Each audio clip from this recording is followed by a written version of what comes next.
What's up, guys? This is Adam from esportsheaven.com, and I'm here with Immortals Shroomed. How you doing today, man? I'm doing pretty good. Happy to be here at EVO. I'm ready to compete.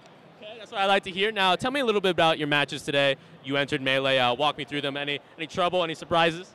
Today is just round one pools, so no trouble today. It should be pretty easy to go through. But tomorrow is when the real matches start. You know, we end tomorrow, so it'll be a lot of good, hard Melee being played. Now, going into this event, biggest event of the year potentially, what kind of prep did you do? How confident were you coming in?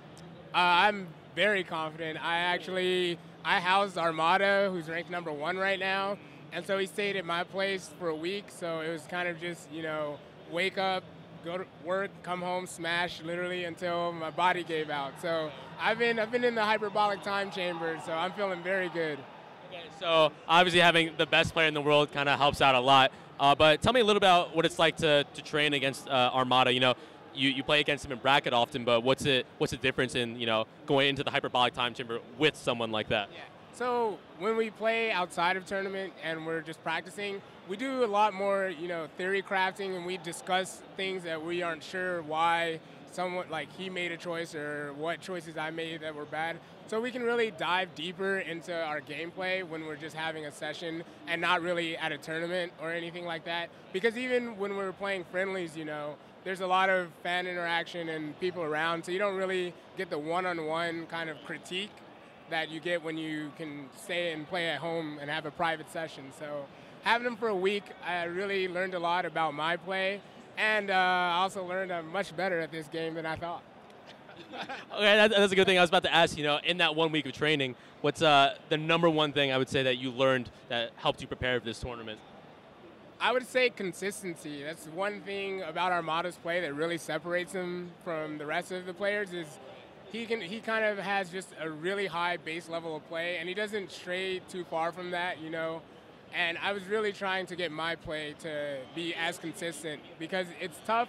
I feel like my peak is as good as basically everyone else, but I can't play at that level consistently enough. So I was really focusing on just kind of making that my base level of play that kind of level. So obviously there's a lot of stuff in the community, a lot of, you know, little controversies here and there. We don't have to go into all of them, but one I do want to ask you about EVO. There's, you know, lower entrance this year. There's a lot of changes for Melee as well. How do you kind of feel about those changes, and why do you feel like those entrants went down? I would say not having Sunday finals definitely hurt attendance because people really look forward to that. I kind of understand the decision for EVO to put Melee on Saturday instead and give Smash 4 the Sunday slot just because they've never had it, and we've had it every single year. So it's kind of understandable. But also I would say EVO is just very expensive, and it's even more expensive this year in addition to it being at the Mandalay, which is more expensive. So I think, you know, a lot of people are just hurting financially and couldn't make the trip out. Do you think that EVO has maybe lost its prestige in the Smash community compared to the other majors that are just exclusively Smash, or do you feel that EVO is still that big one that everyone wants to win, the ultimate achievement in Smash? I would say it hasn't lost its prestige as the fighting game tournament, but when Melee was first brought into EVO, we were kind of starving for the large events, so it meant a lot to us back then because we didn't really have events of this magnitude. But lately, we have a lot more, you know, bigger events. So I would say we aren't as dependent on EVO to be our premier event, which is why some people will probably opt to save up for the other large events that we have throughout the year.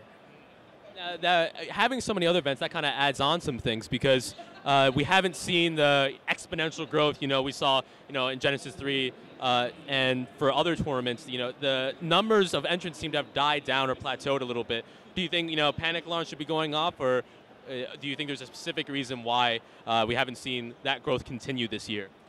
I would say it has to do more with actually, I'm not totally sure. Maybe it's because Melee, you kind of know how the story goes for the most part. It's still, every match is new and interesting and exciting, but we have this mainly the same top 8s and things like that.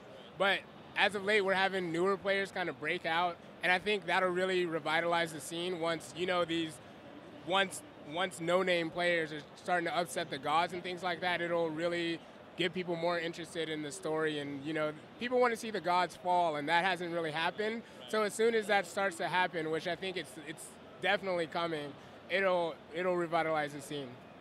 So let's move into a little bit about your characters, right? You mainly play Sheik, but you've been playing a bit more Marth from what I can tell. Is there a specific reason behind that? Is he your answer, so to speak, for when you feel lost with Sheik? Or, you know, tell me how you choose when to play what character.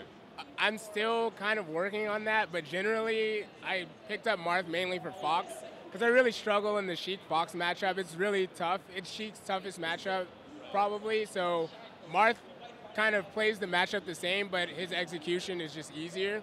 And I've always loved Marth. I actually think he's the most fun character to play, so it was a no-brainer to start playing him.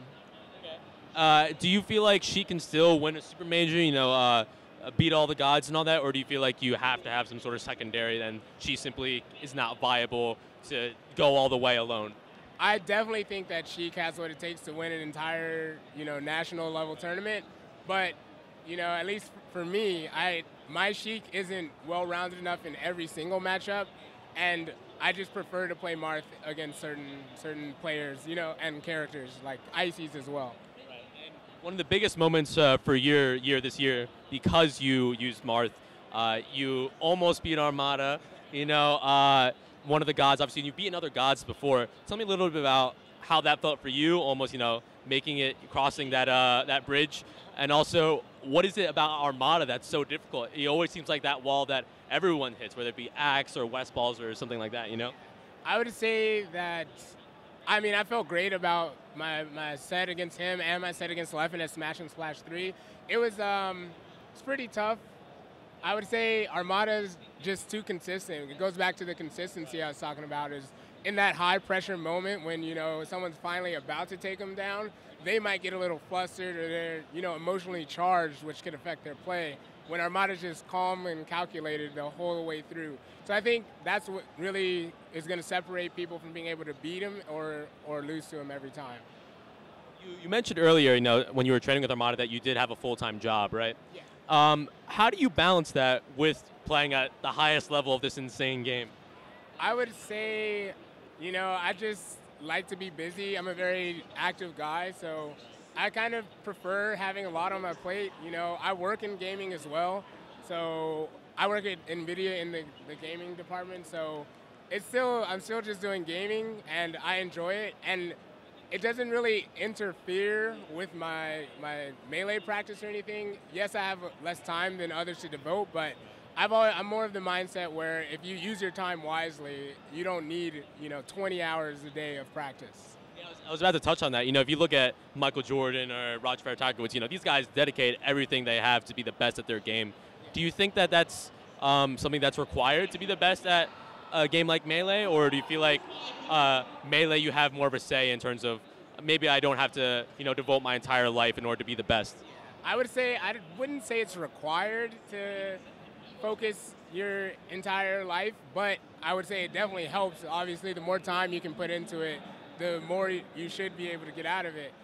But I never felt like working has impeded me in my Melee play. So until I feel that way, I see no reason not to continue working. All right. I think that's all we got now. I know you have to go play. Do you have any shout-outs you want to give, or what you want to say to your fans? How can your fans follow you? All right. Shout out to the IMT org, you know, the homies, the squad. And shout out to basically the gaming community, guys. Let's keep pushing our industry forward. Let's do it. And you can follow me on Twitter at twitter.com/shroomed08.